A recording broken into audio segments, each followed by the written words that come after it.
Okay, well, we know the role of family in having a good society, and that's why we just have to keep talking about this issue of divorce and how we can put a stop to it. Now, looking at the 21st century, the kind of would you say up and mobile families that we have, where the man is busy, the woman is busy. In such a situation, would you say that's a good definition of a family, and how do we work around that? This is how I see it. The challenges, the economic and social challenges of our day is stronger than the days before, because the hustle and bustles of these days are different. What's calling for attention per time is very, very high. If the father and the mother are to stay very, very busy, they might end up having enough money but losing their family in the end. How would you see a situation where you have children? Nobody would like to see that. You have children and the children don't look like anything that you would have liked it tomorrow you want to build to look like. So I would say pattern your family in the way you want tomorrow to look like, because children are like arrows that you shoot into the future to answer the questions of tomorrow, solve the problems of tomorrow. But if what you shot into the tomorrow is the problem of tomorrow, then you have turned the ones you shot to the future tomorrow to be the problem of tomorrow that other families will try to help our world solve. We all contribute to the future space. Children. Now when they come, are they going to be a problem? I would say to help the world, let us reduce the problem in the world by raising our children well, having godly children and raising a very good family. So if the man is going to be very busy, the woman should be a little lighter, so that somebody can attend to these children. So our house helps and our whatever will not raise the children for us. Likewise, if the woman is the one that is very, very busy, the man should go a little lighter. And they shouldn't see it as my money or my career. It's our own. Because that's where you have the major challenge, when the reverse is the case. It's the woman making the money and maybe the man making less of the money. How do they live in such a situation? That's the problem. The problem is wrong orientation in getting into marriage. You got into this marriage, you saw this guy is an insecure person, you thought he's going to change tomorrow. Men don't change except they want to change. Humans don't change except they really want to change. Once they have the problem with insecurity, as a man, the woman's success will always threaten them. Likewise, I've seen situations where the woman was angry. The man is always succeeding. Nothing I do works. Yes. So it's vis-a-vis. It seemed to be more on the side of the women, the men being jealous of the wives, but it's vis-a-vis.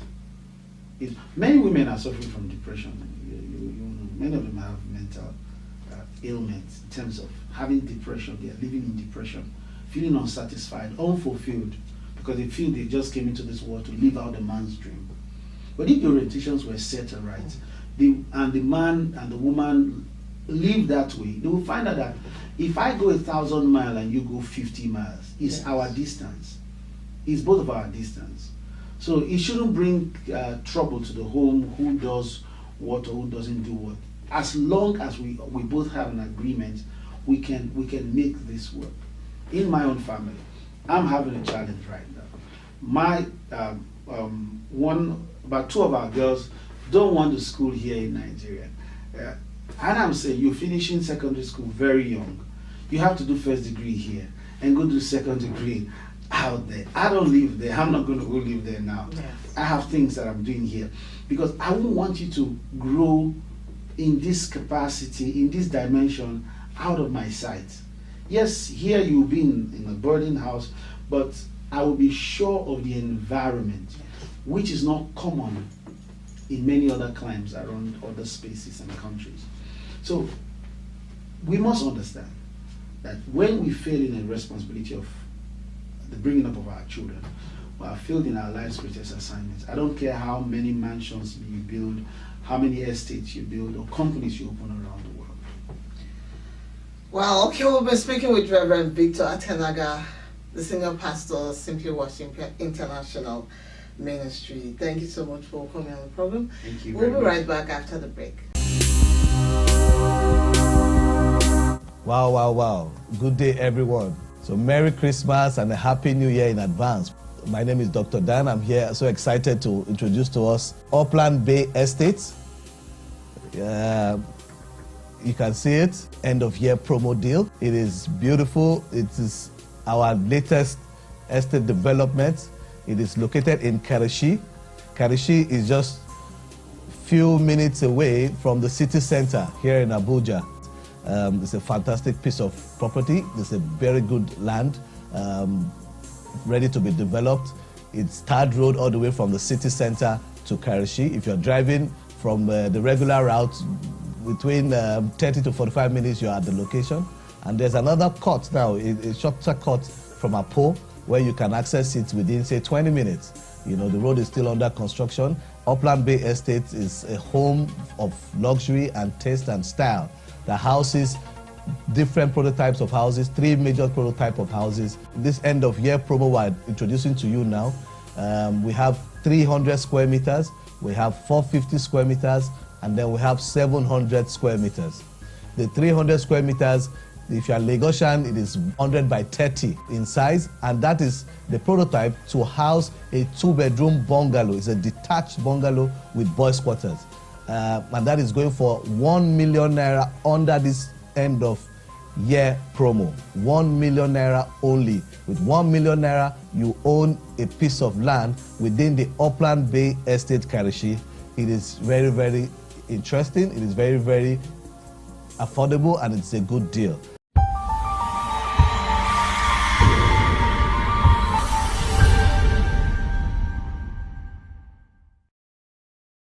All right, you're welcome back. He is a counselor, a voice therapist, a relationship expert, and a leadership coach, Reverend Victor ATENAGA. Thank you so much for coming. Thank you very much. Well, we've been talking about divorce and how, we can actually manage it. Now let's go to solution on this particular topic because, like I said earlier, it's a major issue that if families begin to get it right, I'm sure the society will be a better place to live in. We've spoken about lack of counseling and wrong reasons why people get married. Now they're married. What next? With all the wrong reasons, with all the bad ideologies about marriage and counsel, how do we take it up from there? There's an old adage that says that you can force a horse to the river, but you can't force it to drink. The first way to win is to decide in your heart. The man and the woman must decide that they want their marriage to work. Now, when you tell yourself, I want my marriage to work, the next is, to what end? What is a vision? You must be able to set out a vision, something you would like, a vision for the family. For example, you can say, okay, I want all my children to do very well in their career, so they must attend the best of schools. So when you say this, by the sound of it, you know it costs money. So what are we going to do? We are going to work hard.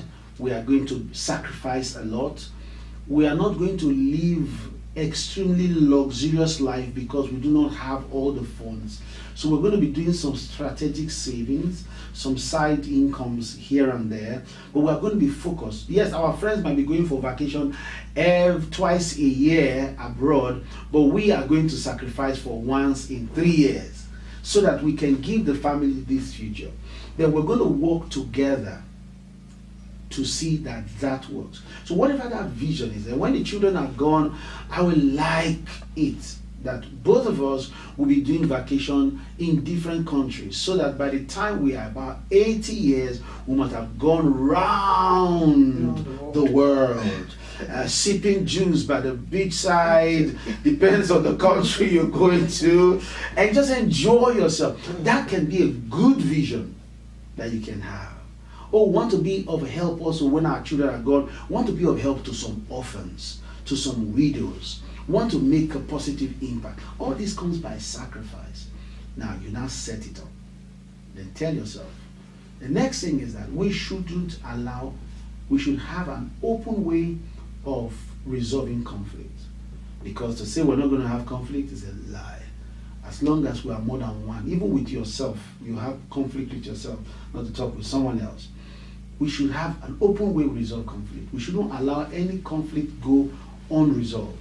And when we are resolving conflict, we must tell ourselves that nobody will be offended. I call it open day.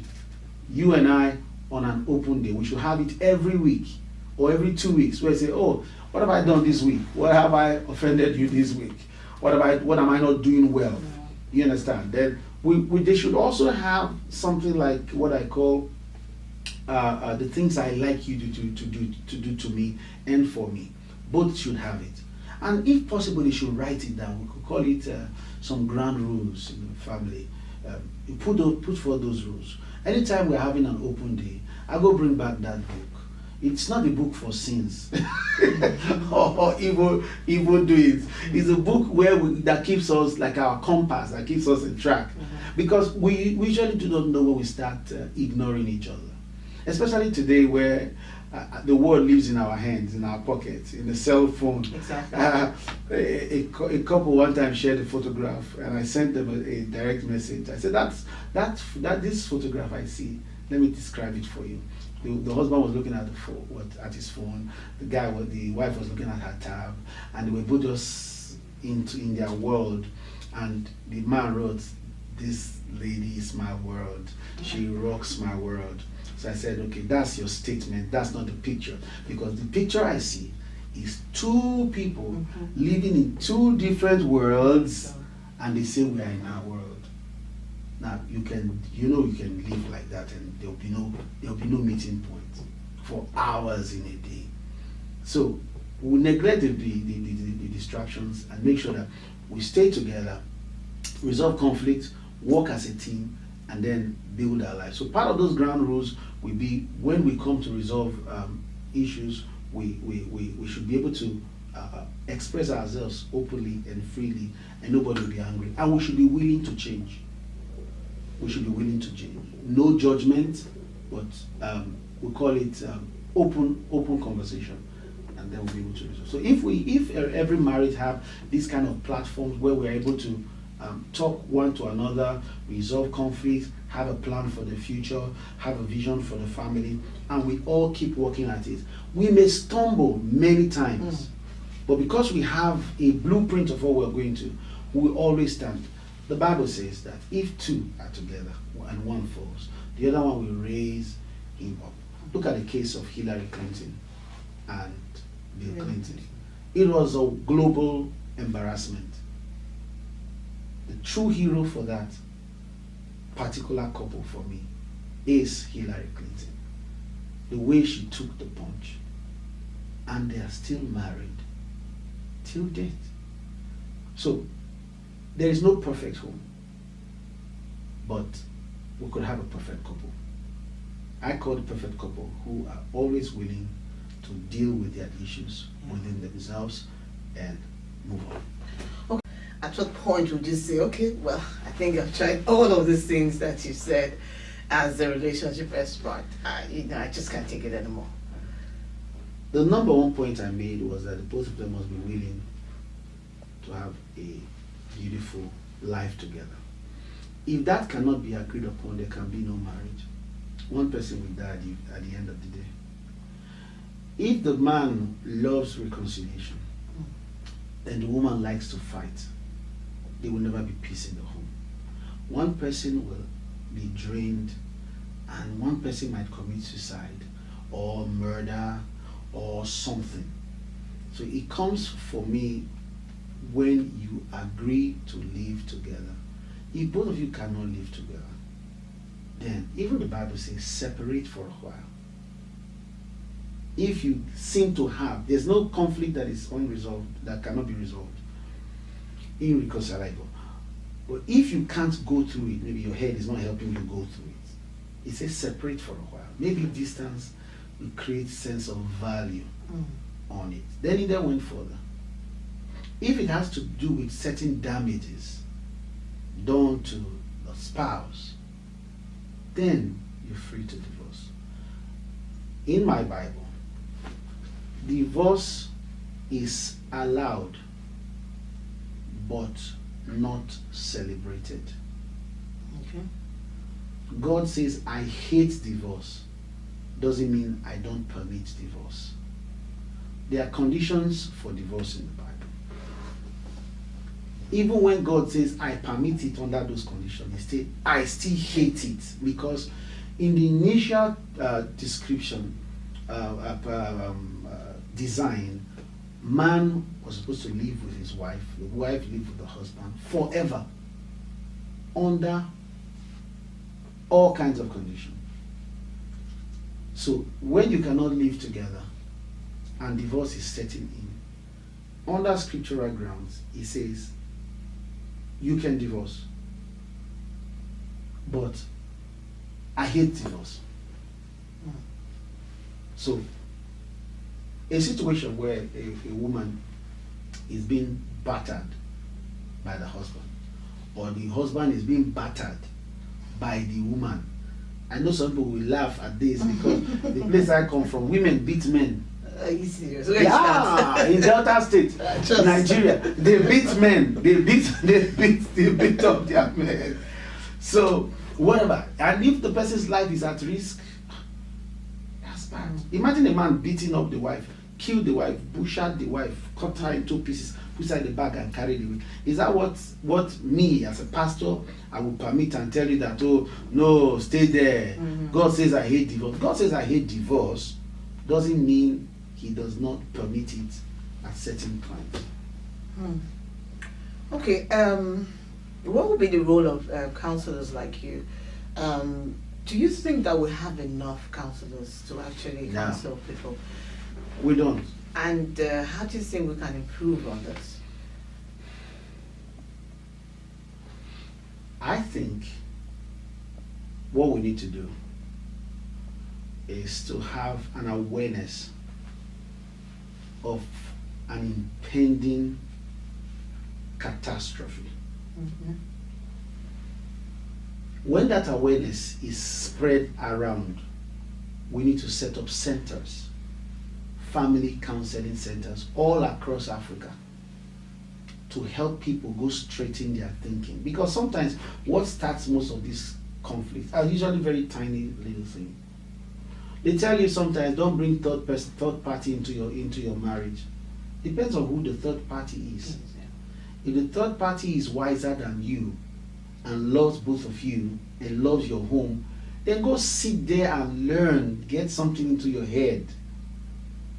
Rather than sitting there and say, we can solve it ourselves, and you are all getting suffocated in that marriage. Counseling helps ventilation. And ventilation is required for full blood oxidation, which keeps the life of every marriage. So it's important we have counselors, good counselors, not just talkers, but good counselors who will be patient, to pass you through some therapies. I'm glad they are coming up in Nigeria now, but we need quite a number of them, because many people don't know they have problems. You hear them, my wife, it's my wife, a wicked woman. Oh, it's my husband, he's a bad man. Just a simple counsel, from my experience, can solve a whole lot of problems. Just yesterday, I was about driving out of the office, and a lady came to the office, that she wants to see me. I said, but there was no appointment. But when I saw her, my conscience didn't allow me to let her go. Yes. And that took about 2 to 3 hours from me. We had to call the husband. The husband came. Her plan was that she was coming to tell me that she was leaving the marriage. But do you know how they left? They left smiling. Yes, they left smiling. We'll have a follow-up counseling the upper week. They left smiling. Just imagine there was nobody, no right person to talk to, and the marriage breaks. No, but I think that's where we have a challenge, because it seems the kind of counseling we have right now is embedded in the church. And well, I'm not sure it's just for churchgoers or Christians to have good homes. How do we extend some of these good counsels even beyond the church? It is a challenge. Religious power is very powerful. I grew up in both Christian and Muslim environments, so naturally I used to have lots of Muslim friends and lots of Christian friends. When I talk to people, I don't talk to people that are having these kind of issues as though I'm just preaching to them. Yeah. But where the challenge comes is when I'm giving you a counsel and that I know will help you. Your wife has acquired knowledge from the university she went to. Now you want to subjugate her, quoting from whatever book of your religion you're quoting.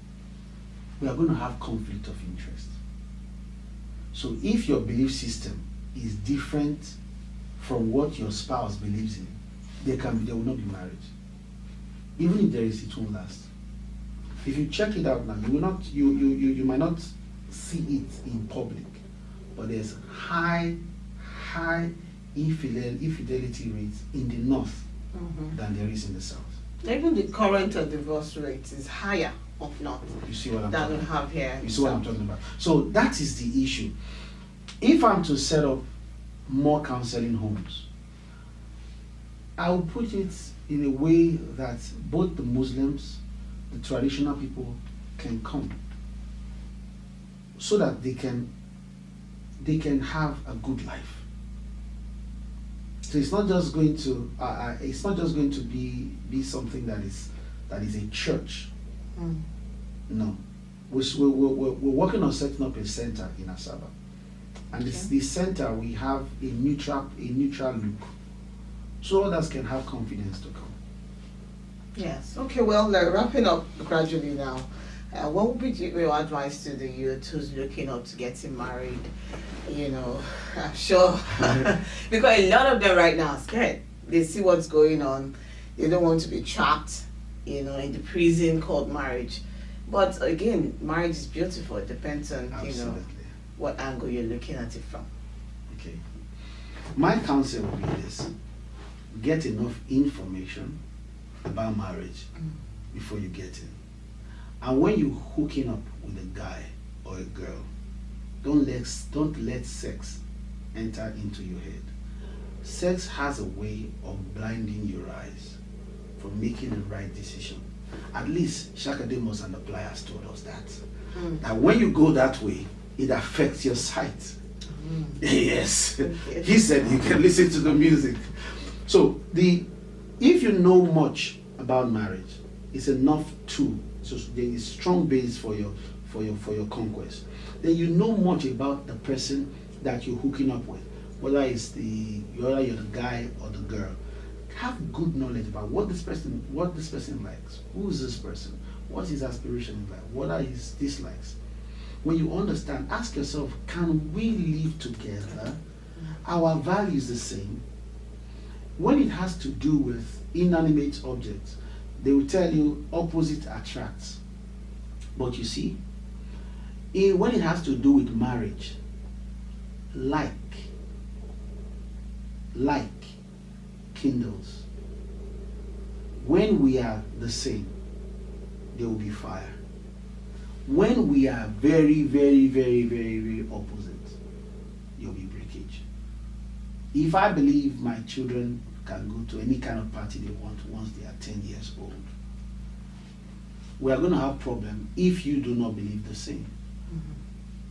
So at the end of the day, we have two sets of children, or children with confused ideology about life. That's not what I want.